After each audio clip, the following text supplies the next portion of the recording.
Hello everyone, welcome to kind of a special episode of Jay's Beer Review. Right. Chad's joining me for the first time in like 3 months. Yeah. And hey everybody.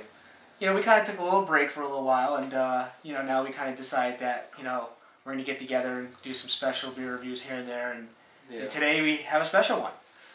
So the one we got today is 3 Floyds Dark Lord. Now this brewery here is out of, what is it called? Munster, Indiana. Yeah. And we believe it's 13% alcohol by volume. Yeah. And my understanding for this beer here is that they only brew it once a year and give it out one day of the year. Yeah, you have to go to the brewery and get in line. Yeah, I believe they call it Dark Lord Day. And yeah. It's one day, and it's, I believe, in April. Yeah. And so it's like one of those very rare beers to get. Yeah. I've tried like hell to get it, so to be able to drink it with you is quite special. It's like the American equivalent of West Veteran 12. Yeah, because it's like one of the most hardest beers to get. And it's highly rated. Yeah, it's like number 2 on Rate Beer, I believe. Yeah. So I'm just real happy that I'm getting a chance to try it since it's escaped me, but Chad was able to get it, and today we're going to go ahead and review that. So with that said, I guess we can break into the bad boy and find out what the fuss is all about. And it looks rather thin. It looked kind of thin to me. Really? Yeah, it smells good though. Yeah, I can smell it from here, and you can probably tell my sinuses are a little stuffy. Alright, well. Yep, it's totally black. Yeah, totally black. Can't see through it. I got like a pretty good carbonation going on the bottom here. With like a 1 finger.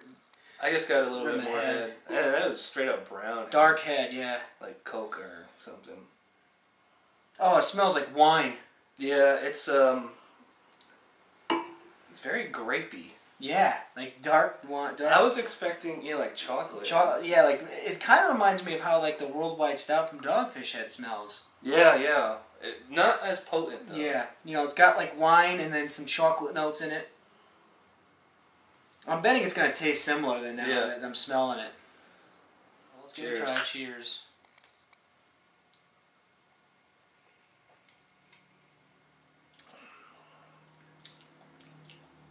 That's good.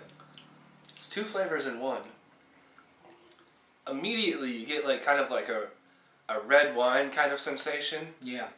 And then on the back end, bitter dark chocolate. Yeah, real sweet. Extremely sweet. I thought it was going to be a little bit more of a sipper, but it wasn't quite as potent as I was expecting. I definitely get an alcohol warmth across the middle. Yeah. In the back. In the back of the throat and going down the chest. The bitterness is not too bad, and I love the smoothness, how it goes in the back of the palate. I think that's why I love Russian Imperial Stouts. I just love how smooth they are and how full, robust, flavorful they are as well. Dark chocolate aftertaste, it really lingers. Yeah, the chocolate's what I mainly taste. I mean, the dark fruits up front, but then chocolate's the lingering taste. Yep. It leaves it leaves a stickiness on your lips. Yeah. So you want to sip on this some more and come back? Sure. Drink the rest of it. Alright, we'll be back. Alright, well, we're back. And we both got, quite a bit of beer here still left, but we want to talk a little bit before we finished it off. I guess my first question to you would be, you had the luxury of having the Westy 12 already. Right. And I have not. And these are, like, according to Rate Beer, ranked 1 and 2. And even on Beer Advocate, they're both, like, one of the most highly, anticipated beers or highly ranked beers. So, would you characterize this as being in the right spot as the Westy 12, as one of the best beers in the world? Would you not? And would you consider it one of the best beers in the world? No, because I think the reason that those beers get this and Westy 12 get such high ranks is because they're so hard to come by. Mm-hmm. And so there's a forbidden fruit kind of appeal to them. Yeah, I kind of agree with that. And yeah, because I remember when I drank Westy 12, I'm like, this is a really, really good beer, but it's not. Even if I believed there was such thing as best beer in the world, this isn't it. And it certainly wasn't the best beer I've ever had. And I'm having a similar reaction to this. I mean, it's a really, really good beer, don't get me wrong. But, if I drank this blind and you told me oh hey, guess what? This is considered the second best beer ever made. I'd be like, really? Really? Yeah. You know, now I haven't had the Westy 12, but what I can say is I've had quite a large amount of Russian Imperial Stouts and some of the highest ranking Russian Imperial Stouts in the world. And I can tell you straight up, no doubt, I think this beer is phenomenal. I'm loving it. And I know for you, Russian Imperial Stouts are not quite as much, you're not as big as a fan as I am of them. Right. You're a bigger IPA fan. But even that said, even though I'm a huge fan of Russian Imperial Stouts, and I find this amazing, I don't go and say, this is the second best beer I've ever had. And I can even say I've had other Russian Imperial Stouts that I personally like a little better. Right. But it is excellent. Now, do you give it any grade on a curve at all because we're drinking it at only 6 months old instead of year and a half, 2 years old? Well, I don't like to grade like that because I'm like, oh, I should be drinking it in 2 years. I drink it for what I'm tasting now. Right. Now, maybe it would be better in a year and a half.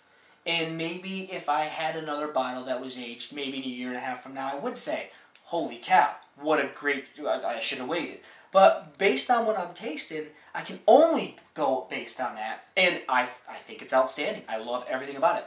But I do have 2 or 3 beers I can think of in my head that I like better than this.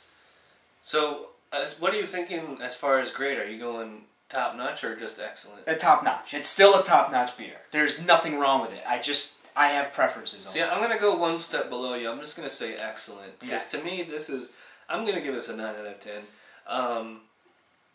It's just not blowing me away the way that a 10 would.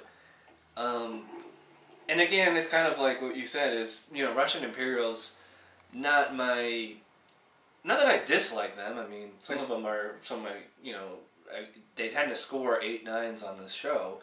I notice as it's warming, it's getting a little more complex now. It's getting, like you said, roasty kind of flavors. The roastiness is coming out as it warms. Getting a chocolate or coffee bitterness. Yep. Although chocolate does seem to be intensifying, you're getting a little more booze, but not a lot. They did a really good job, like Southern Tier style, of masking the booze on this. Yep. I also noticed that as it warmed up, it did kind of become a sipper. Yeah. You know, like at first I was like, wow, I'm drinking it fast. But now as it's warming up, I am sipping it a little slower. So it's like, it's very rare for me that a beer lives up to the hype.